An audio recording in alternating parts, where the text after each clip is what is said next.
Sige. Yung sakit na lumalabas na yan yung totoong sakit.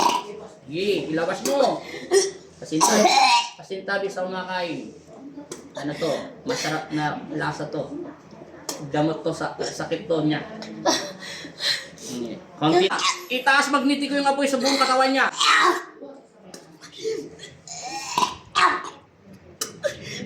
Ayan na siya. Lalabas na yan. Malapit na siya sa lalamunan mo. Nararamdaman ko yung energy niya.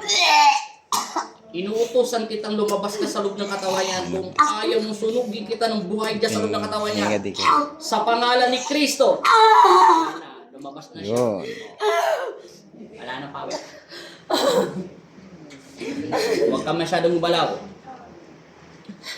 Tingnan mo. Wala nang kuryente.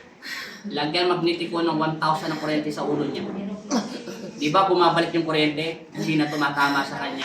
Lagyan ng apoy yung buong katawan niya. Wala na. Nandito na yung sakit at ayun. Huwag kang didila. Puputulin ko pa yung...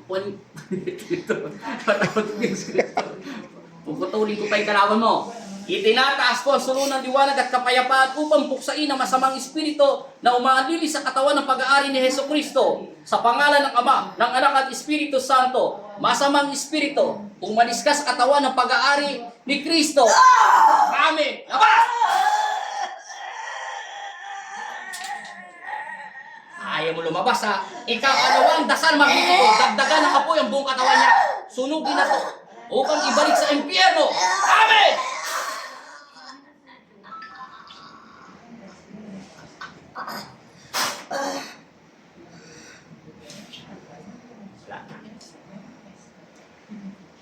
Gising.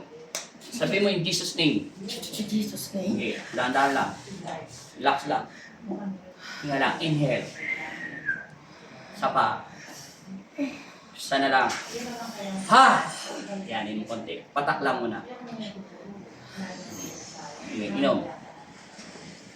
Hindi mo na pa niya si mama mo. Hinga ng natural.